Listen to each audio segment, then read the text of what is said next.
Hey everybody, welcome into the Woody Hayes Athletic Center for a special edition of the Podcast Daily for a Wednesday. Mm-hmm. Why is it special though? Because we're in the Woody, bright and early. That's right. Just finished breakfast. That was a stock watch? I thought there was a lot to learn from Jim Knowles and Brian Hartline on Tuesday. Then if you want to tie that in with a stonk watch, you can, but you don't have to because there's still going to be more episodes this week. Yeah. So, don't force it. Okay. Just come to, whatever you learned. Is the way natural. That's right. Natural, yeah, definitely. Right. Are we going French again today? Oui. That's Bill Landis and the Frenchman, Jeremy Birmingham.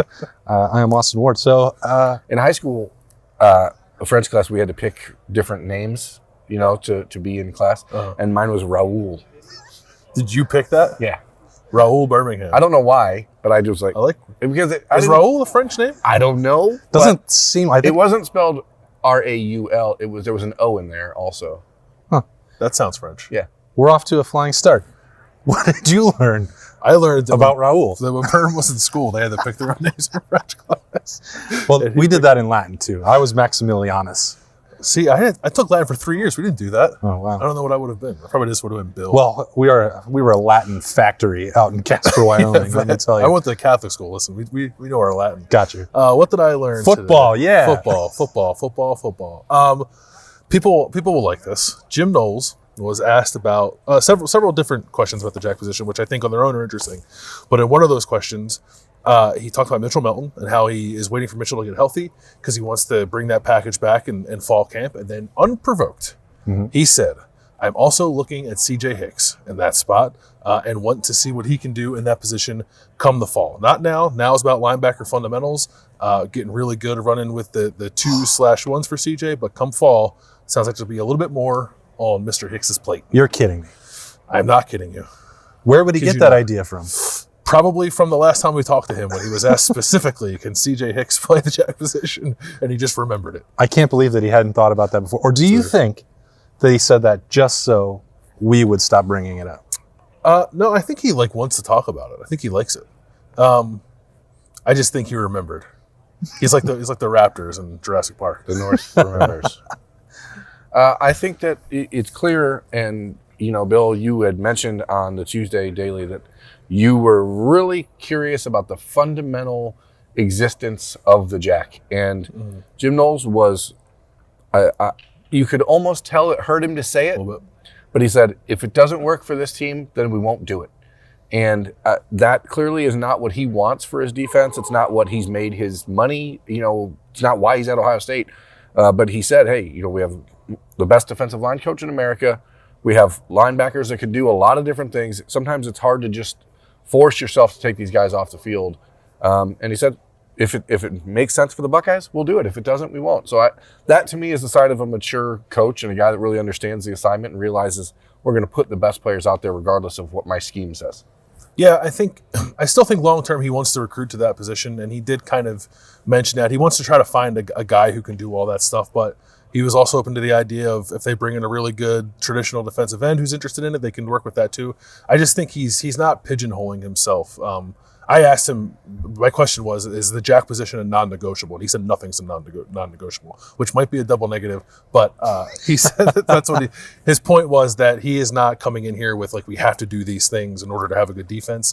He is willing to take the talent that is on hand and craft a good defense out of that, which is the job of any coordinator anywhere in college football or pro football or any level of football. So we'll see how it transpires. I still think they're going to try it once Mitchell is fully healthy, and he watched him on practice on Tuesday. What's today?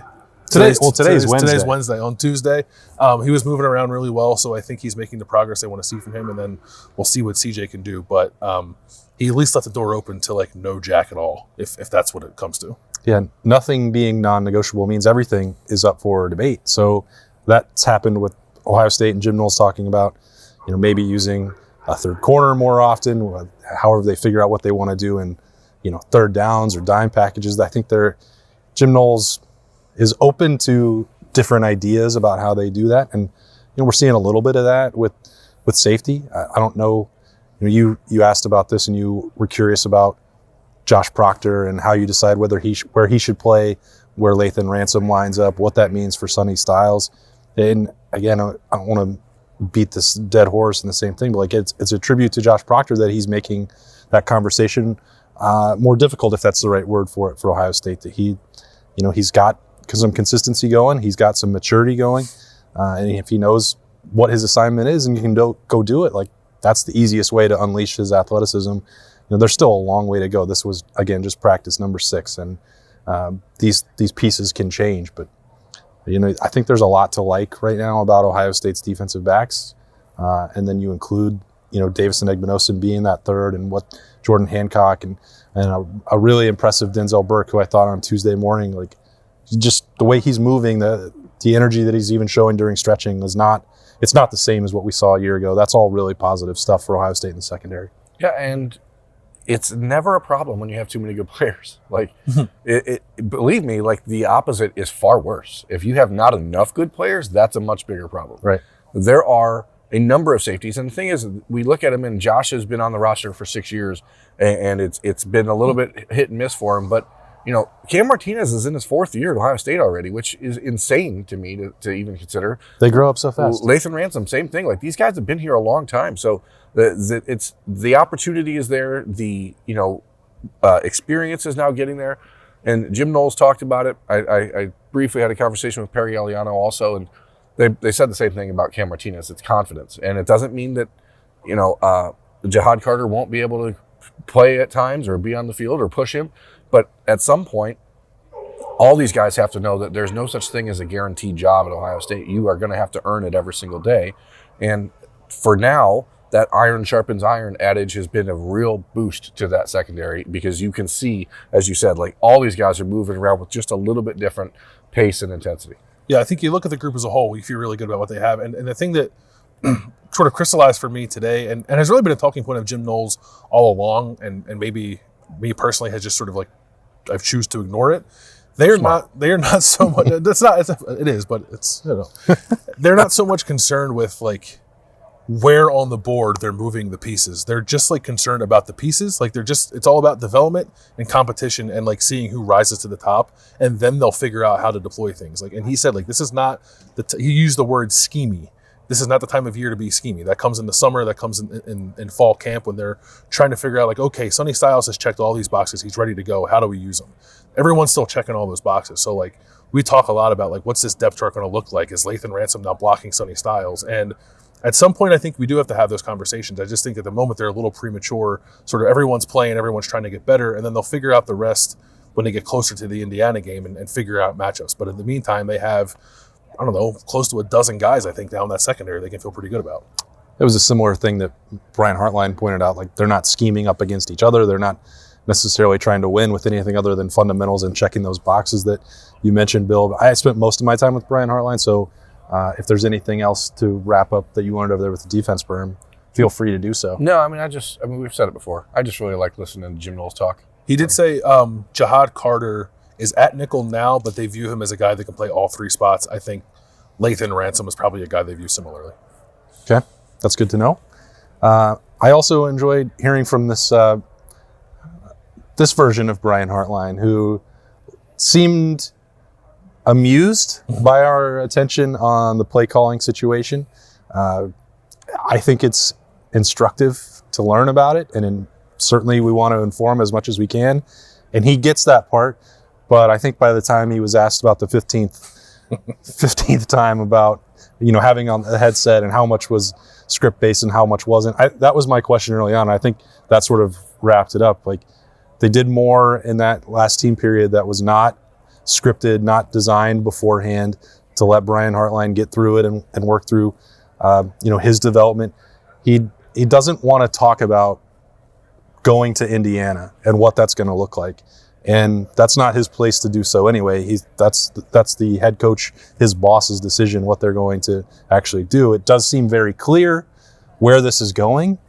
Like, Ryan Day's not going to take 6 practices and not call any plays in the spring just for fun. Like, They are preparing Brian Hartline for that. And, whether people trying to figure out what is he learning about himself as a play caller? Like, what does he want to do? What personnel does he want to use all the time? Like, that is not a conversation Brian Hartline is willing to have. And it's also one that is still going to be dictated by his boss. That's important to remember.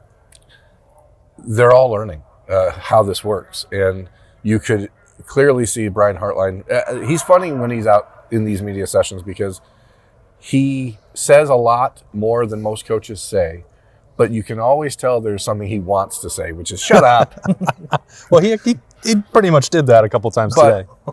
For Brian Hartline, I'm just interested more in the balance between the offensive play caller and offensive coordinator and his receivers, because there is such an important year in process right now for that room that I'm curious as to how much the second-year guys are potentially impacted by that. I know Devin Jordan obviously is here to help as his assistant wide receivers coach, and then they're using still Keenan Bailey in roles and stuff like that. But there are 8 receivers coming on this roster, 9 receivers on this roster by summer when Brandon Innes gets here, that are really in a pivotal year. And one of those, Jaden Ballard, who we've talked a lot about.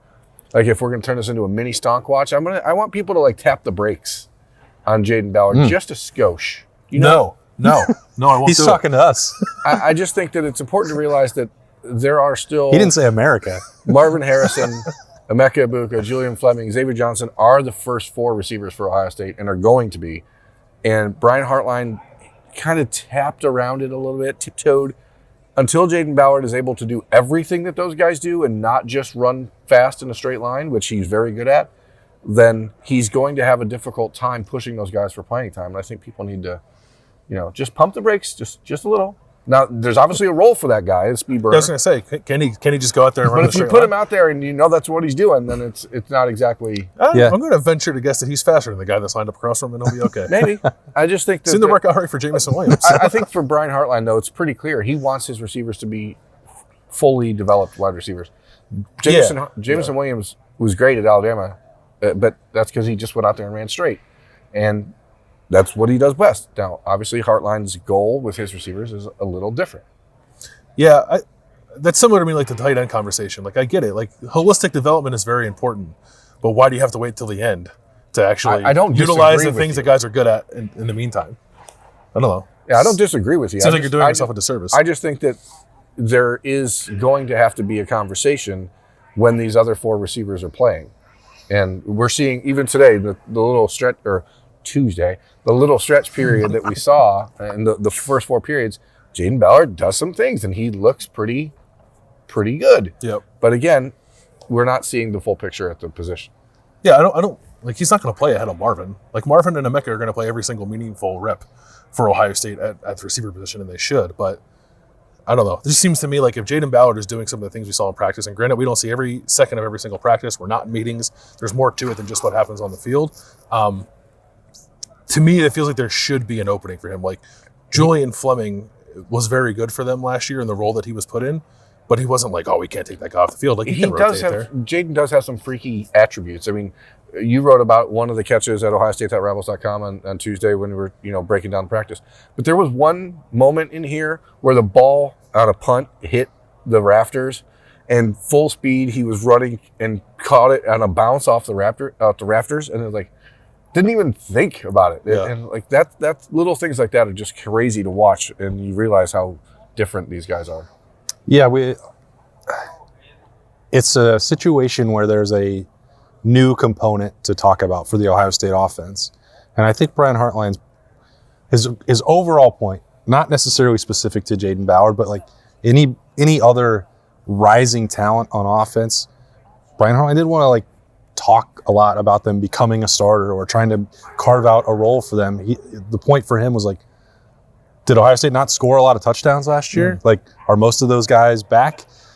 Is Julian Fleming going to have 2 healthy shoulders for the first time in like 8 years? Like, those are the people that he wants to keep the focus and the attention on. And I understand that. That's been his approach, not just now, not just with Jaden Ballard, but going back to Garrett Wilson or going back to, anybody else, Chris Olave. Like, until you earn it and until that becomes a real thing that you are a starter or you must be in the rotation, then some of the praise is going to be tempered. Now, he did say that Jaden Ballard has come a long way.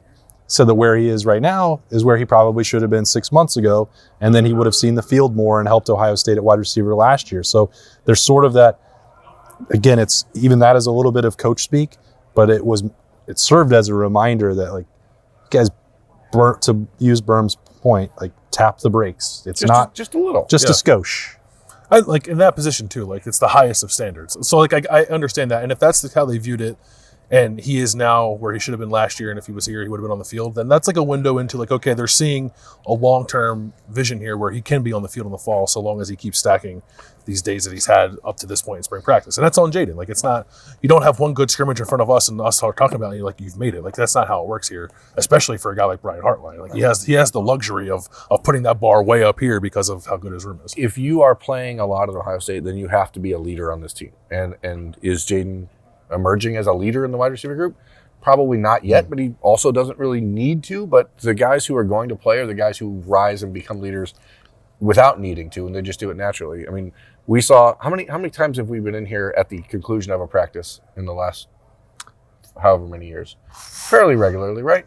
A lot. A lot of times. Too many to count. Have you ever seen what we saw on Tuesday? No, No. not once. Nope. So there's a little powwow. We walk in, and there's a powwow with Ryan Day in the middle, and 15, 16 guys Yeah, about on the team that are gathered around him. I want to say 12 to 14. And it was a pretty urgent, Influential meeting. yeah, it seemed like the leadership committee was deciding to have a post-practice powwow with the head ball coach.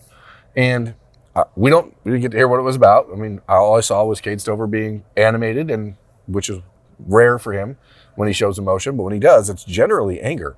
And this was that's what it looked like. And you saw a group of guys who were, I think everyone understands there's a lot of talent, but talent doesn't mean anything if you don't have the ability to step up when things are going haywire, or maybe you didn't have the best practice or whatever the case was. But it felt different. I had never seen that before. No, I wasn't like, just to be clear, like they weren't gathered around Ryan Day like Yeah. yelling at him. It was a conversation, but like I've never, like you see, sometimes I think they meet in like unit groups, and in the last couple of years they've split that. There's like offense and defense in the same unit. We've definitely seen that. We've seen small position groups. I've never seen the guys like, if you're to make a list of the 12 or 14 players that you would choose, The captains, that's who it was. And not for nothing, Kyle McCord was in that group too. Oh, really? Yeah. Gosh, I wonder what that might mean. I don't know. Let's make way too much out of something that we don't know what they were even talking about. Maybe he just like showed up. He wanted to, just eavesdrop. Who are you guys talking about in here? What are we getting for lunch today? The quarterbacks spent a lot of extra time on Tuesday after practice. Kyle McCord, Devin Brown, and Tristan Gebbia all spent probably a half hour extra throwing, rolling out, doing drills, and then hung out and sat on the bench over there and talked to amongst themselves for another 25 minutes. It's cool to see these guys realizing that as one guy goes, pretty much the entire group is going to go. And it's clear that right now Kyle seems to be elevating. I've seen Kyle McCord do that after every practice that we've been in here. On Saturday after the scrimmage, in fact, it was him and Jaden Ballard that were getting extra throwing sessions. He said Jaden Ballard. Jaden Ballard. Today it was Bennett. Tuesday. I was trying to say it so that Berm wouldn't tell me to stop mentioning that same Well, that's name. exactly the thing that Ballard has to do to become in that conversation, right? Yeah. I think that there is I said it on Saturday, I've said it in other shows, like there's a real sense that Kyle McCord is putting his stamp on this for it to become his team, being part of the leadership group, that leadership committee. Somebody from the quarterback room has to do that, and he's the oldest one in there, so by default. Tristan Gebbia is 39. Well, he's the most experienced inside this program. How about that? Semantics. You did make a great point about that.